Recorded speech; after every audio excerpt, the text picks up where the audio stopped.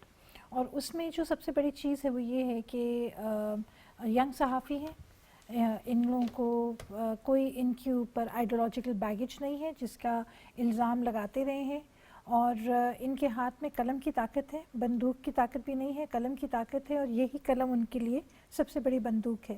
اور اس بندوق کو لے کے یہ حق سچ کی بات کر رہے ہیں, بھارت کا جو مکروہ چہرہ ہے اس کو بے نقاب کر رہے ہیں. اور اس چیز کو کرب کرنے کے لیے, اینڈ پرائمرلی بیکاز خاص طور پہ 2019 کے بعد, اس سے پہلے بھی یہ نہیں ہے کہ صحافیوں کو ٹارگٹ نہیں کیا جاتا تھا, 2019 کے بعد تو بہت سسٹمیٹک ہو گیا ہے. انٹرنیٹ کے اوپر جو پابندی ہے, اوور آل جو ایک پورا میڈیا بلیک آؤٹ تھا, تو وہ ساری اسی لیے تھی کہ باہر کی دنیا میں یہ خبر نہ پہنچ سکے کہ کشمیر کے اندر ہو کیا رہا ہے. اور یہ بہت ساری جو پلاننگ ہے ہندوستان کو یا بھارت کو اسرائیل کی طرف سے دی گئی ہے کہ وہ صحافیوں کو کرب کریں. ابھی آپ دیکھیں کہ غزہ کے کانفلکٹ میں بھی صحافیوں کو چن چن کے مارا جا رہا ہے. تو اسی قسم کی اپروچ مقبوضہ کشمیر میں بھی بھارت نے اپنائی ہے, تاکہ اس کی جو گناہ ہیں اور اس نے جو وہاں لوگوں کے ساتھ بے ایمانہ سلوک کیا ہے, قتل کیے ہیں, فورس ڈس اپیرنسز ہیں, بہت کچھ ہے جو کہ مقبوضہ کشمیر میں ہو رہا ہے اور لوگوں کو پتہ نہیں چل رہا, تو وہ سب کے سامنے کھل کے سامنے آئے. ٹھیک ہے امتیاز وانی صاحب, میں آپ کو اس میں شامل کروں گا. مقصد تو یہی ہے نا کہ جو حقائق ہیں, ہیومن رائٹس کی وائلیشنز ہیں, وہ ان صحافیوں کے راستے دنیا کو پتہ نہ چلے. کیا 2019 سے لے کر آج تک, یعنی 2025 اب اختتام کی طرف جا رہا ہے, کیا آج تک ہندوستان اپنی اس پالیسی میں, وہ نئی میڈیا پالیسی پہ لے کر آئے, کیا اس میں کامیاب ہوئے ہیں؟ کیا واقعی دنیا اس وقت مقبوضہ کشمیر میں جو کچھ ہو رہا ہے اس کے بارے میں نہیں جانتی؟ مقبوضہ کشمیر کے آپ دیکھیں نا, وہاں آزادی رائے پہ تو بالکل پابندی ہے. اور دوسری بات یہ ہے, جس طرح آپ نے بات کی ہے کہ وہاں پر جو ہے انٹرنیشنل جو میڈیا ہے وہ تو سب کچھ ان کے نالج میں تو ہوتا ہے, کہیں نہ کہیں سے تو خبر آ جاتی ہے. مگر آپ دیکھیں اس سے پہلے بھی جو ہے, آپ نے یہ بھی RSF کی بات کی, جو انہوں نے جو رپورٹ شائع کی ہے, اس سے پہلے بھی اقوام متحدہ میں ہے انسانی حقوق کونسل, انہوں نے ایک رپورٹ دی تھی اقوام متحدہ میں, جس کی وہ ارینا خان وہ کر رہی تھی صدارت. اس نے وہاں پر کہا تھا کہ مقبوضہ کشمیر میں جو ہے جو صحافیوں کے ساتھ سلوک کیا جا رہا ہے, وہاں آزاد حق بولنے کا کسی کو نہیں ہے. آپ دیکھیں سوشل میڈیا پہ کوئی بول نہیں سکتا ہے, یا سوشل میڈیا پہ کوئی بات نہیں کر سکتا ہے. اگر کوئی بات بھی کرے یا کوئی لکھے بھی, کوئی سچ بھی لکھے, تو اس کو جو ہے پبلک سیفٹی ایکٹ کے تحت گرفتار کیا جاتا ہے. اسی طرح وہاں پر کس طرح کشمیر والا کے جو ہے فہد شاہ صاحب, اسی طرح جو ہے معراج ملک صاحب, کشمیر والا کو تو بند کر دیا گیا, بند کر دیا تھا. میں نے کہا ان کو گرفتار کر کے جیلوں میں نظر بند کر دیا. تو اسی طرح جو ہے وہاں پر ایسے صحافیوں کو جو ہے نا وہاں پر قدغنیں لگائی گئی. اور وہ وہاں پر آپ دیکھیں جو میڈیا ہاؤسز, یا وہاں پر مقبوضہ کشمیر کی جو میں بات کر رہا ہوں, وہاں پر جو ہے کوئی جو ہے اخبارات جو نکلتے ہیں, وہاں پر دیکھیں انڈین ایجنسیاں جاتی ہیں اور وہ ہر رپورٹ کو چیک کرتی ہیں, وہاں ان کو شائع ہونے نہیں دیتی. اگر کوئی سچ کہانی ہو, سچی کہانی ہو, یا سچ لکھنے میں ہو, وہاں پر ان کو وہ لکھنے نہیں دیتے. آصف سلطان کا کیا قصور تھا جسے 1000 دن سے زائد جو ہے وہ پابند سلاسل رکھا, اور بار بار کورٹس کہتی تھی کہ اس کو ریلیز کر دو, بار بار اس کو واپس پابند سلاسل کر دیا کرتے تھے. وہ بھی تو ایک صحافی تھا. وہ بھی ایک صحافی تھے, ان کو بھی کافی عرصہ انہوں نے جو ہے جیل میں نظر بند کیا ہوا ہے.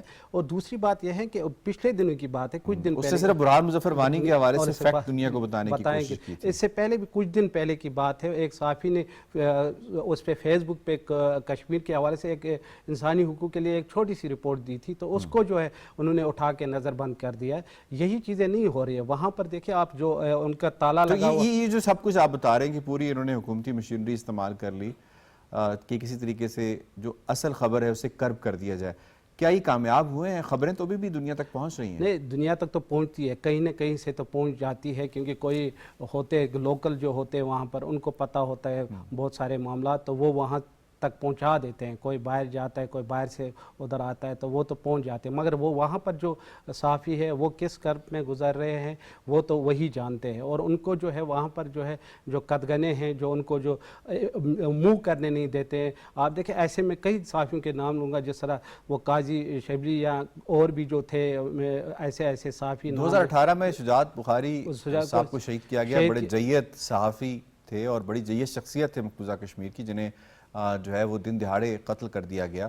تو ان کے قاتلوں کا تو یقیناً ہمیں پتہ نہیں چلے گا. اس کی وجہ یہ کہ ان کی قاتل جو ہے وہ انڈین اسٹیٹ ہے, اور جس طرح اس نے قتل کیا اس سے کس حد تک ان کی فرسٹریشن کا اظہار ہوتا ہے؟ ان کی فرسٹریشن ہمیشہ وہ ہے. دیکھیں شجاعت صاحب کی آپ نے بات کی, وہ یہاں پر بھی آئے, یہاں پر بھی اس سے کشمیر کے حوالے سے بات کی. ان کو وہ جچتا نہیں تھا انڈیا کو, وہ جس طرح بات کرتے تھے کشمیر کے حوالے سے, تو انہوں نے اس کو بھی جو ہے نا وہاں پر قتل کر دیا اور شہید کر دیا. تو اس وجہ سے جو ہے مقبوضہ کشمیر میں جو یہ آئے روز ہو رہے ہیں, یہ آپ دیکھیں کہ اس وقت گودی میڈیا بھی کیا کر رہا ہے.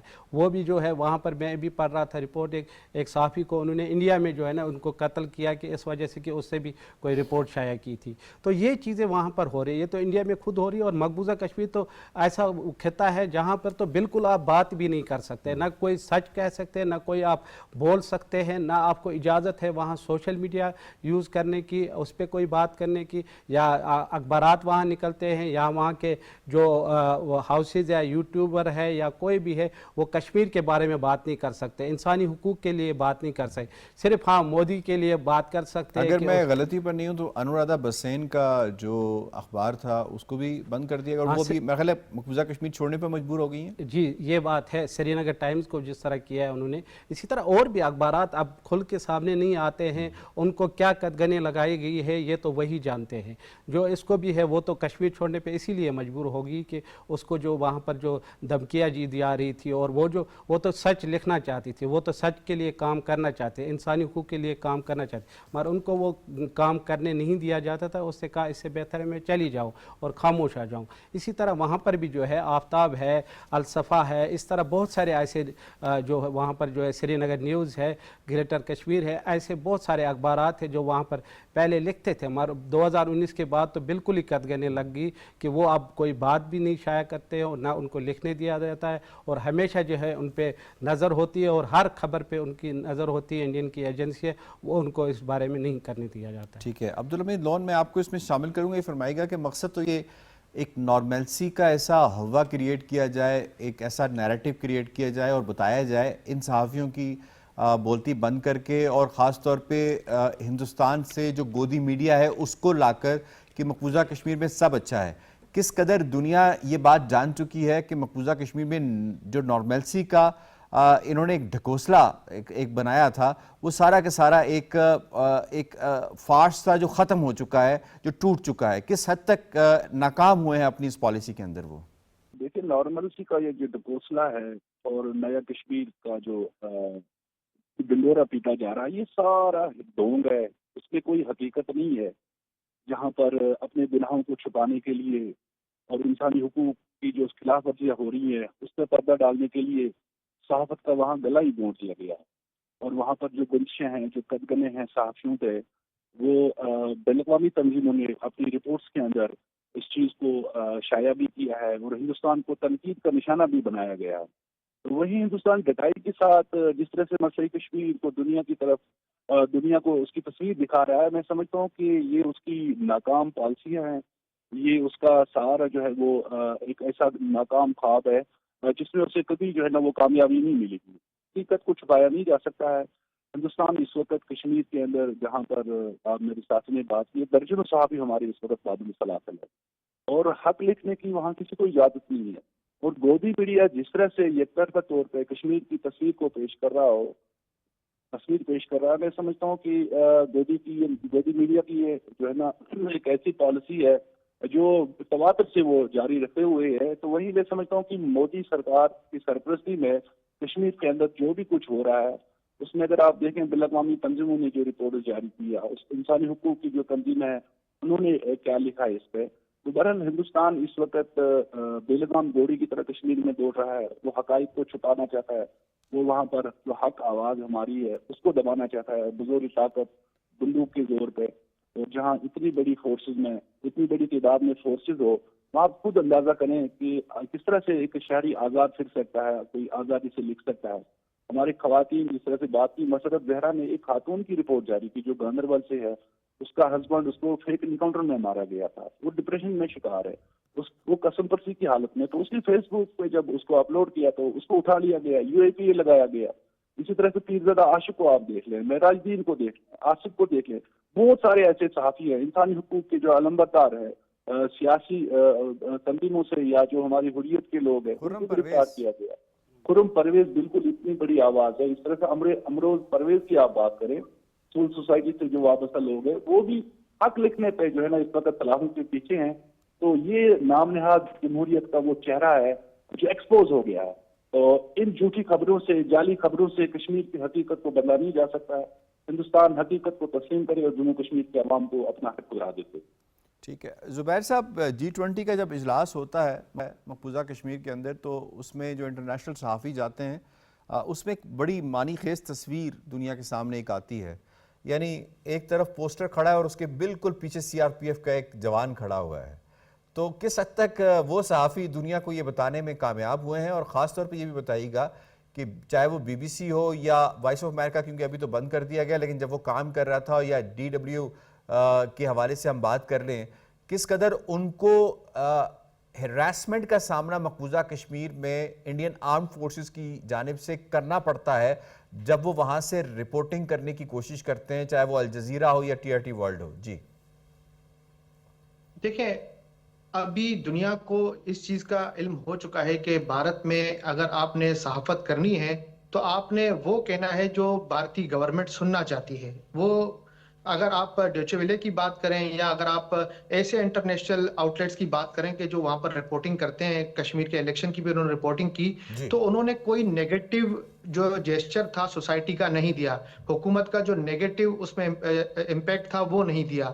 فوج کا جو اثر و رسوخ ہے اس کو بیان نہیں کیا گیا. سمپل وہی بات کی گئی جو ان کو کرنے کی اجازت دی گئی تھی. اور یہ فقط اس لیے کیا جاتا ہے کہ آنے والے وقتوں میں بھی جب ان کو کوئی رپورٹنگ کرنی پڑے تو وہ وہاں پر بلا شبہ جا سکیں اور ان کو جو ہے کسی قسم کے ویزا کی یا کسی قسم کی پابندی کا سامنا نہ ہو. تو جو انٹرنیشنل آؤٹ لیٹس کام کر رہے ہیں وہ بھی اتنا ہی کہہ سکتے ہیں جتنا ان کو اجازت دی جاتی ہے, یا جتنا بھارتی آرمی جو وہاں پر موجود ہے, بھارتی جوان جتنے بھی ہیں فورس کے, وہ جتنی اجازت دیتے ہیں اتنا ہی کہا جاتا ہے, اتنا ہی ریکارڈ ہوتا ہے. البتہ یہ چیزیں منظر عام پر آتی ہیں گائے بگائے سوشل میڈیا کے ذریعے, اور یہ وہی صحافی ہوتے ہیں جو چھپ کے کوئی فوٹیجز بناتے ہیں لیکن وہ اپنے آفیشیل چینلز کے ذریعے اس کو جاری نہیں کر سکتے, اور سوشل میڈیا پر وہ گمنام قسم کی ویڈیوز ہوتی ہیں یا گمنام قسم کی جو تحریریں ہوتی ہیں وہ گردش کرتی رہتی ہیں. تو اس کو اوتھینٹیکیٹ بنانے کے لیے ان کو اجازت نہیں دی جاتی کہ یہ بڑے بڑے آؤٹ لیٹس یا میڈیا کے جو بڑے بڑے ہاؤسز ہیں ان کو اجازت ہو کہ وہ کسی طریقے سے بھارت کا مکرو چہرہ بھی دکھائیں. تو آپ یہ کہہ سکتے ہیں کہ صرف اور صرف وہی چیز دکھانے کی اجازت ہے جو یا تو بھارتی سرکار چاہے گی یا بھارت کی فوج چاہے گی. جی صحیح ہے. میں ڈاکٹر صاحب آپ کو اس میں شامل کروں گا. یہ فرمائیے گا کہ اس وقت ایک ایسا انوائرمنٹ بنا ہے جس میں ہندوستان بری طرح سے ایکسپوز ہو چکا ہے. جو بھی اس نے اپنا چہرہ دنیا کو دکھانے کی کوشش کی, اس کو پریزیڈنٹ ڈونلڈ ٹرمپ سے لے کے یورپ اور یورپ سے لے کے ہم دیکھتے ہیں مڈل ایسٹ کے اندر بھی وہ پذیرائی نہیں مل رہی. تو کیسے پریشر بلڈ کیا جا سکتا ہے ہندوستان کے اوپر کہ وہ مقبوضہ کشمیر میں اظہار رائے کی جو آزادی ہے, خاص طور پہ یہ جو صحافی اپنا کام کرنا چاہتے ہیں ان کو اپنا کام کرنے دیں؟ کیا ایسی کو پاسبلٹی اس کرنٹ سینیریو میں بن سکتی ہے جو انوائرمنٹ کریٹ ہو گیا ہندوستان کے حوالے سے؟ جی بہت شکریہ. جی اس میں دو تین چیزیں ہیں. ایک تو یہ ہے کہ ہندوستان بے شک کمزور ضرور ہوا ہے اور اس کی پالیسیز جو ہیں وہ کھل کے لوگوں کے سامنے آئی ہیں, دنیا کے سامنے آئی ہیں. اس کی فلاڈ پالیسیز, اس کی ہیومن رائٹس وائلیشنز, اس کی کمزوریاں, اور جو اس نے اپنے آپ کو اوور سائز کر کے دنیا کے سامنے پریزنٹ کیا تھا, وہ ساری چیزیں بے نقاب ہوئی ہیں.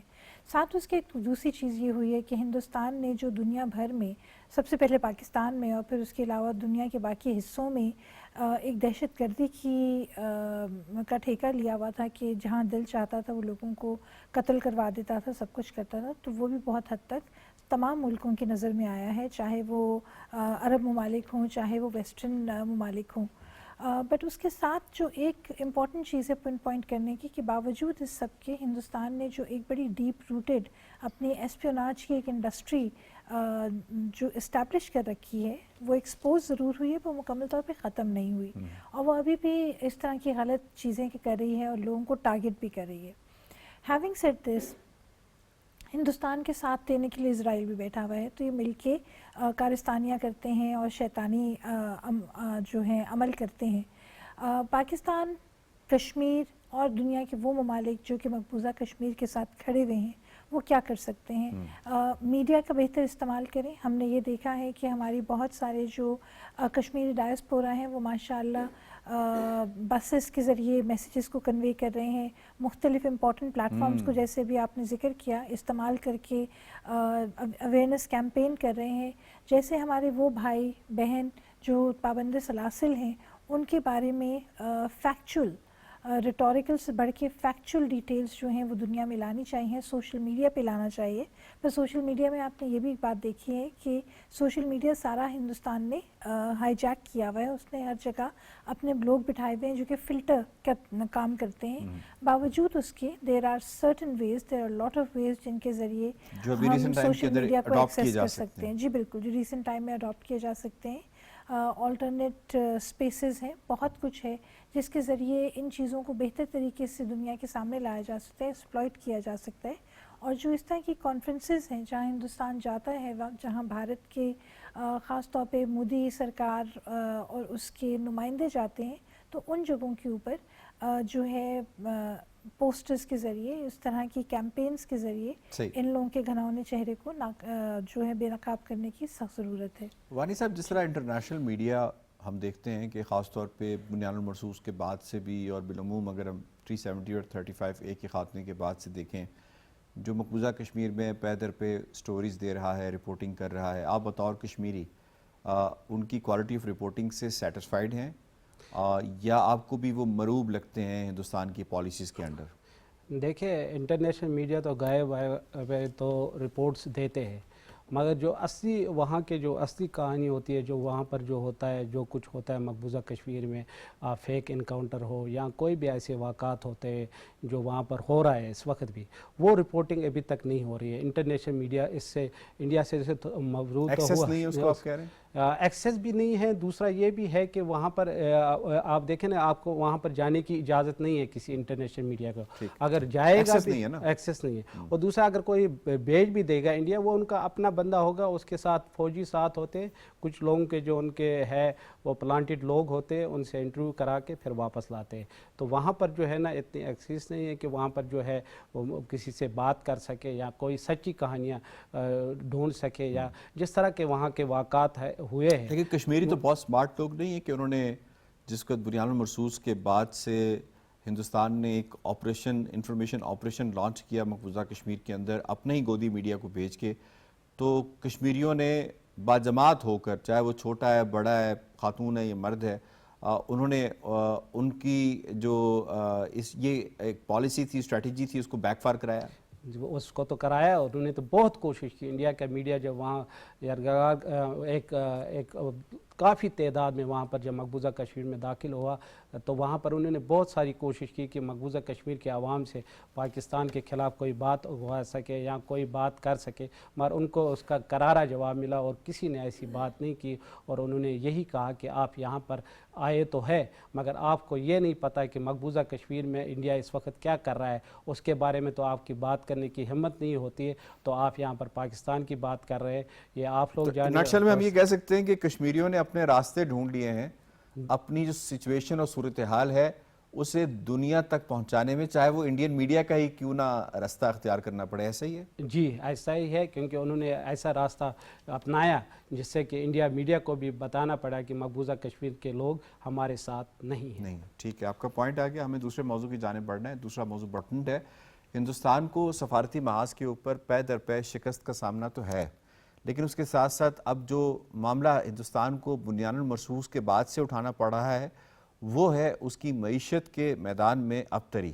یہی وجہ ہے کہ ہندوستان نے اس کو دیکھتے ہوئے جب امریکہ نے اس کے اوپر ریئلسٹکلی اس کے اوپر قدغنیں لگانا شروع کر دیں اور پینلٹیز لگانا شروع کر دیں, ٹیکسز لگانا شروع کر دیے, تو ہندوستان نے اپنا جو معاملہ ہے اس کو چین کی طرف بڑھانا شروع کر دیا. چین جو ہندوستان کو بہت پہلے بہت اچھے سے جانتا ہے, چین نے اس اپرچونٹی کو دیکھتے ہوئے بھی ہندوستان کو اسی کی اپنی اوقات میں رکھا اور اس کو پتہ ہے کہ ہندوستان کے عزائم کیا ہیں. لیکن معاملہ صرف چین اور امریکہ تک محدود نہیں ہوتا, معاملہ آگے بڑھتا ہے یورپ تک. یورپ کے ساتھ بھی ان کے معاملات اور نیگوسیشنز ٹریڈ کے حوالے سے جاری ہیں.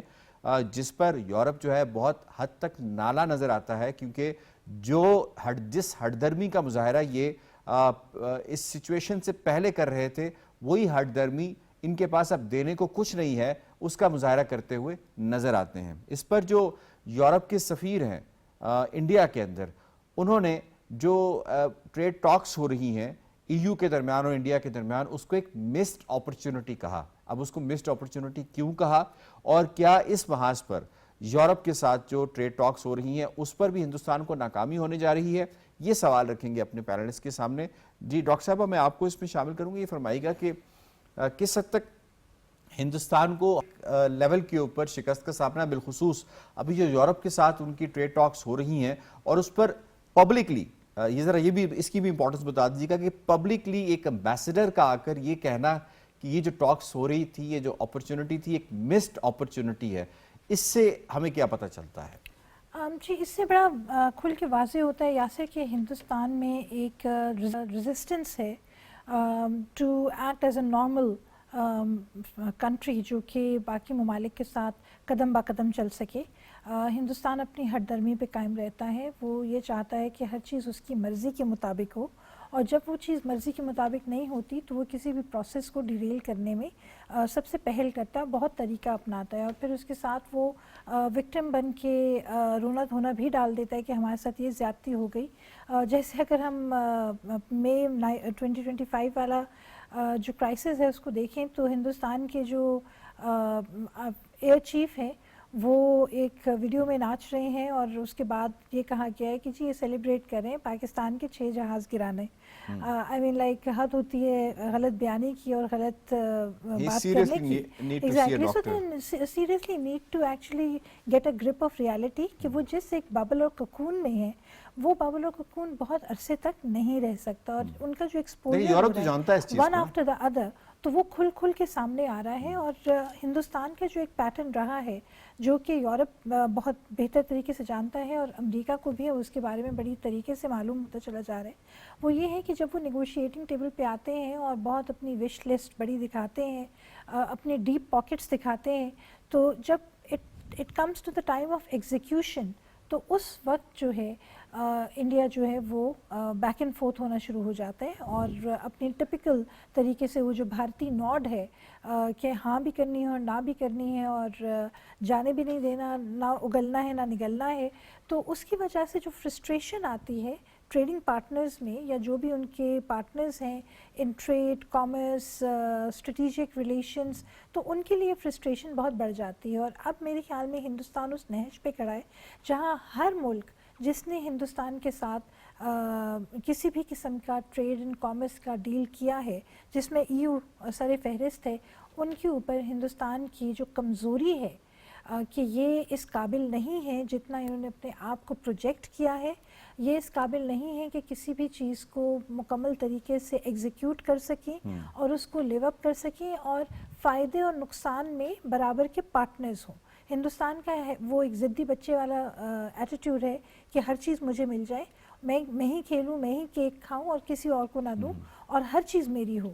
تو یہ چلے یہی رویہ میں رکھتا ہوں ذرا زبیر صاحب کے سامنے۔ زبیر صاحب، آپ یورپ میں ہیں، جو ماحول بنیان المرصوص سے پہلے ہندوستان کے لیے سازگار تھا، جس کی ایک ذہنی کیفیت میں ہندوستان شاید ابھی بھی مبتلا ہے، کس حد تک یورپ کے اندر اس کے حوالے سے ماحول بدل چکا ہے جس کا ہندوستان کو ادراک نہیں ہے یا وہ کرنا نہیں چاہتا، اور جس فری رائٹس کے لیے پہلے وہ مزے لیا کرتا تھا، اب وہ فری رائٹس اس کو اویلیبل ہیں کیا؟ دیکھیں، بالکل آپ نے بات صحیح کہی کہ جہاں پہلے ان کو جو فری رائٹس تھی وہ اب میسر نہیں ہے، وہی بھارت ہے، وہی ان کے مسائل ہیں، اور وہی جو ہے ان مسائلوں کو لے کے اب آگے یورپ نے جو ہے ان کو لال جھنڈی دکھانا شروع کر دی ہے، کیونکہ بھارت کی جو نزدیکیاں ابھی بڑی ہیں فوجی اور توانائی کے تعاون میں روس سے، وہ یورپ کو بڑے بری طریقے سے کھٹک رہی ہیں۔ بنیان المرصوص کے بعد بھارت نے جو ہے وہ روس کے ساتھ اپنے تعاون بڑھانے کی کوشش کی، اور یہی جو ہے ان کا سب سے بڑا جو ہے پرابلم کھڑا ہوا یورپ کے ساتھ ٹریڈ کا۔ اب یورپ نے کچھ ایسی شرائط ان کے سامنے رکھی ہیں کہ شاید بھارت جو ہے وہ اگلے 100 سال تک پورا نہیں کر سکتا۔ یعنی کہ سب سے پہلی بات انہوں نے رکھی ہے لا اینڈ ریگولیشن کی،